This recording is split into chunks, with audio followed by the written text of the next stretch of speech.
한신의 100년, 반드시 통일 대통령은 한신에서 나올 것입니다.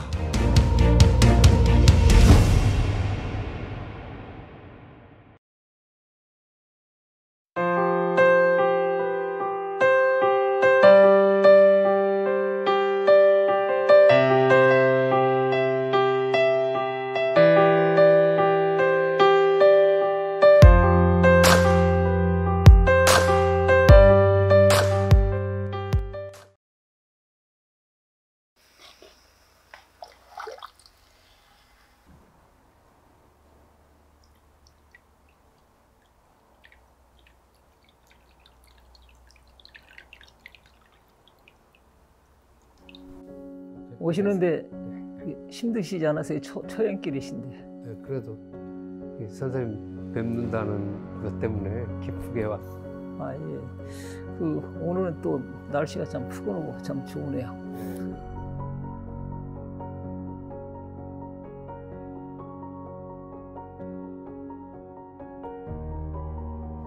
차라는 게 그냥 아무 잔에나 마셔서는 안 될 것 같다는 이런 생각이 듭니다.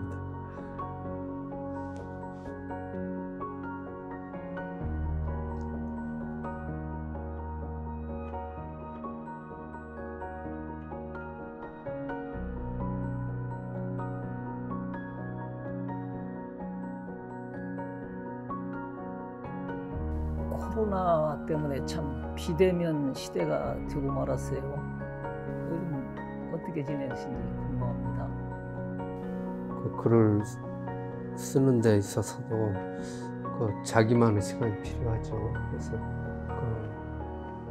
좀 외로움을 견딜 줄 알아야 자기 작품을 할 수 있다는 얘기가 있는데, 그런 면에서는 그걸 잘 활용해야 되겠다 이런 생각을 하고 있습니다. 꽃에 대한 시를 쓰시고 주목하게 된 동기가 있으신지요? 글 쓰는 사람들한테는 굉장히 이 말을 긍정적으로 써야 될 것 같다는 생각을 하고 있습니다. 그래서 이 씨앗이 얼마나 소중합니까, 이 세상 속에서. 근데 말이 씨가 된다 그러면 이제 선생님께서는 주된 재료가 벡터, 흙 이런 것인데, 이 시 쓰는 사람들한테는 이게 말이 재료거든요. 그래서 그걸 제가 이제 처음에 꽃에 주목한 거는 좀 우연이라고 할까요? 저는 이제 원래 전남 담양 출신이거든요. 선생님께서는 김제입니다. 예, 김제라고 이렇게 알고 있습니다.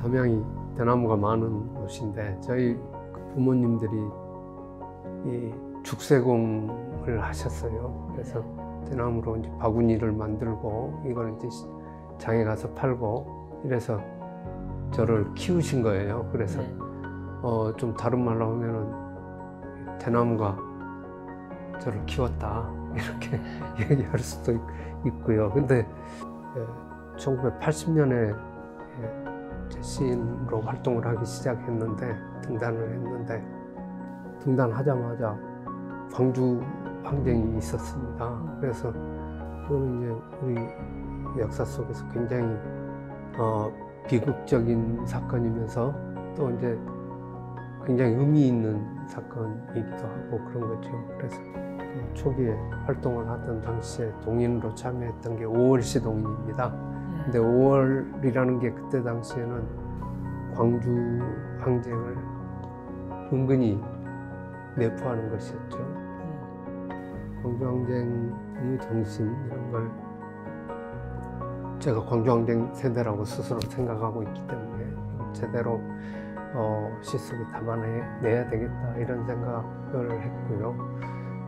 그러다 보니까 이제 자연스럽게 역사적인 문제, 사회적인 문제 이런 것에 관심을 갖게 됐습니다.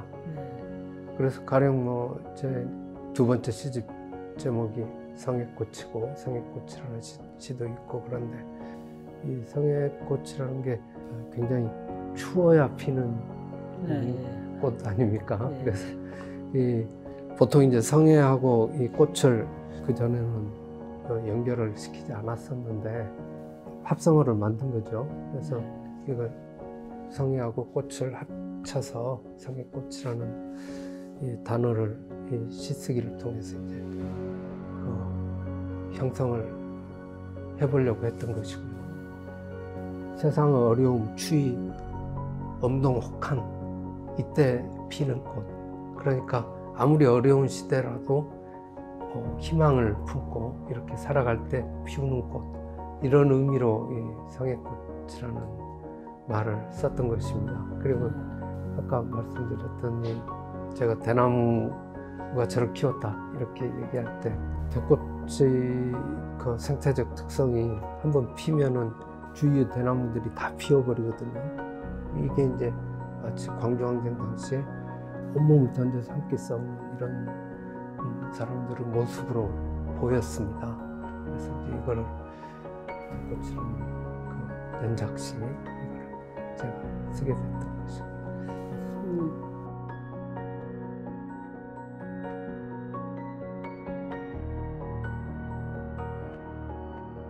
교수님께서 이제 90년대에 그 휴전선 철책선을 돌아보시면서 지뢰밭 위에 꽃이 네.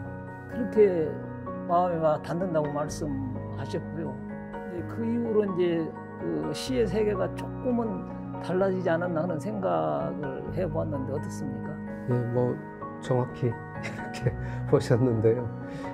휴전선 그 철책 바깥에 또 지뢰밭에 이 도라지꽃이 피어 있는 걸 봤습니다. 그 보랏빛 도라지꽃이죠. 도라지꽃을 보는데 이 우리 그 분단이나 철책과는 아무 상관없이 꽃을 피우고 있구나 이런 걸 봤어요. 근데 우리가 살아갈 때 사회적인 역사적인 문제만 가지고 살아갈 수 없지 않습니까? 그리고 보통 사람들은 또 보통 사람들대로 자기의 꿈과 희망을 가지고 살아간단 말씀이죠.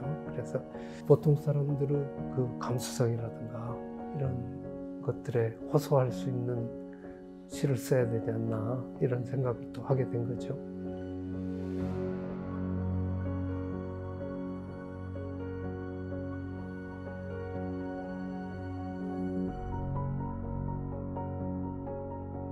도자기를 만드는 과정도 저희가 보게 되면 체험을 하게 되면 흙이 도자기가 되어서 우리 앞에 아름다운 모습으로 나타나기까지는 그 과정이 예기치 못한 그런 과정이 있거든요. 최선을 다하지만 자연이나 이런 그 환경들이 도와주지 않으면 좋은 작품이 나올 수가 없거든요. 가령 불을 뗄 때 그날 예기치 못하게 큰 태풍이 분다면 가마 안에 있는 그릇은 벽으로 쌓여있기 때문에 아무렇지 않은 것 같은데 밖의 온도가 똑같이 안에서 작용을 해요. 바람이 불 때는요, 불꽃이 바람 따라서 돌아요.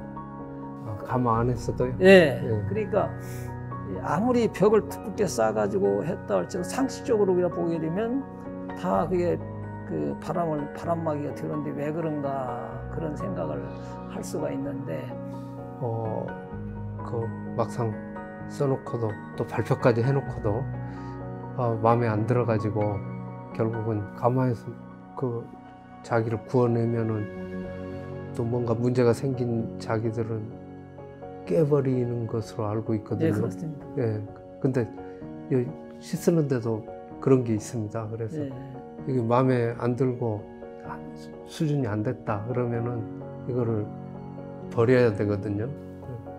버리고 그러는데 금방 가마의 불 말씀을 하셨는데 이 시 쓰는 사람들은 그 마음속에 이 불이 있는 것 같아요. 그래서 마음속의 불로 잘 그 온갖 소재나 이런 것들이 잘 구워내지지 않으면 제대로 작품이 나오지 않고 또 의도한 대로 나오지도 않습니다.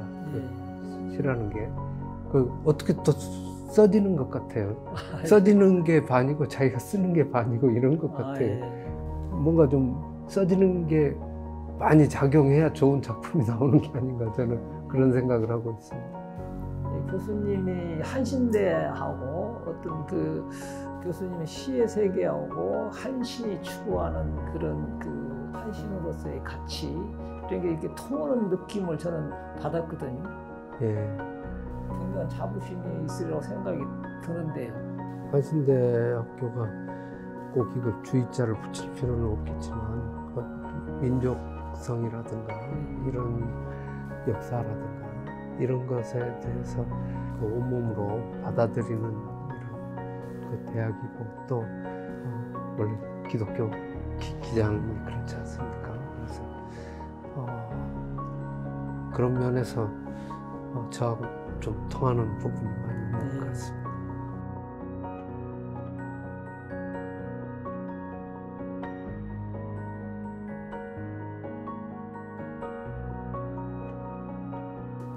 평소에 학생들에게 어떤 점을 주로 중점적으로 가르치시는지 좀 궁금합니다. 자기를 믿고 또 그 과정 속에서 거짓말을 할 수 없다 이런 말씀을 하셨지 않습니까? 근데 시에서도 거짓말을 할 수 없는 부분이 있습니다. 그래서 거짓말을 하면은 뭔가 드러나게 돼 있어요. 그래서 학생들에게 자기 진정을 다해서 글을 쓰라, 시도 쓰라 이런 말을 저로서는 하게 되고요. 또 자기가 책임질 수 있는 글을 쓰라는 얘기도 합니다. 그래서 자기가 멋지게 보인다고 그 막 따라가고 자기 체질에도 안 맞고 이런 거 하면은 길게 갈 수도 없다 이런 얘기도 하고 그렇습니다.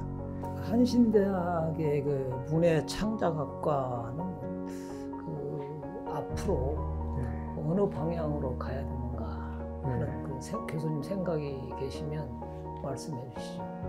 순문학을 지향하는 학생들은 그대로 이 시, 소설, 또 드라마, 또 비평, 자기 작품을 쓰면 또 얼마든지 지원을 하는 이런 방식으로 되겠고요.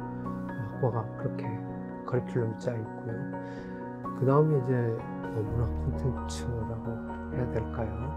또 SF 소설도 있고 그래서 그런 어떤 새로운 대중성과 연결되는 이런 쪽으로 가고 싶은 학생들은 또 그 스토리텔링이라고 해야 되나요? 이런 그 이야기를 잘 구성해야 또 게임 시나리오도 만들고 그렇기 때문에 그런 쪽으로도 강의를 좀 개설을 해서 지원을 하려고 하고 있습니다.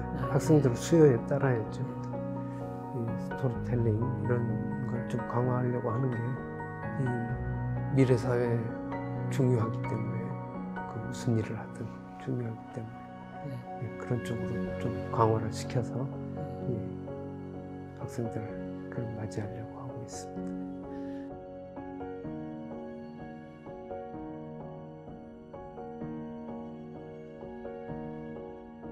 요즘 시대를 과학 문명의 시대, AI의 시대 이렇게 말씀을 하고 있지 않습니까? 또 현실이고요. 이런 시대의 시의 역할은 무엇일까 하는 생각을 하는데 어떻습니까? 어떻게 생각하십니까?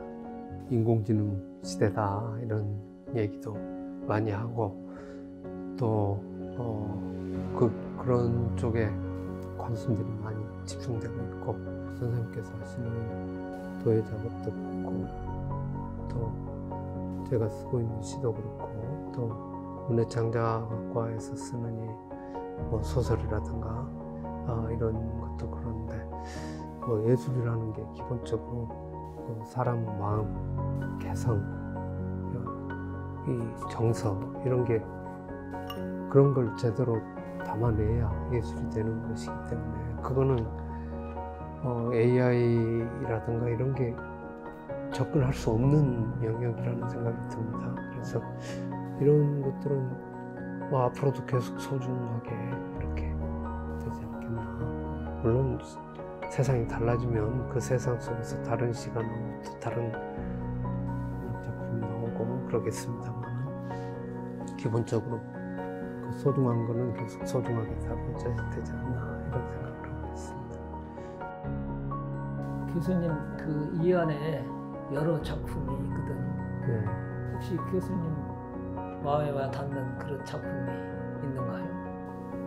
저는 지금